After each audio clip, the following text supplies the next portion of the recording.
My name is Jed McKeehan, and today we're going to talk about an unusual law that is still on the books in Tennessee, and that is transporting children in the back of trucks.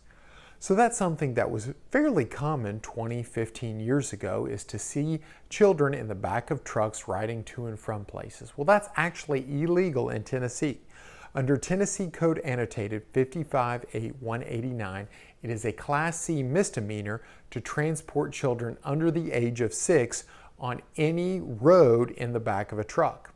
Also makes it a Class C misdemeanor to transport children from the ages of 6 to 12 on an interstate in the beds of trucks.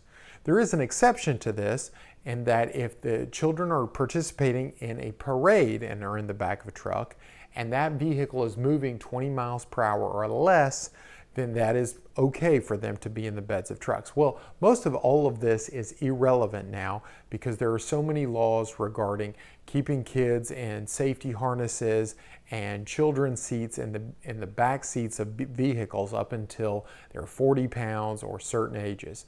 So most of this is irrelevant, but it is still on the books in Tennessee. You can find out more about this legal issue and other legal issues by going to my website, attorney-knoxville.com. You can view my other YouTube videos. You can also find me on Facebook and Twitter.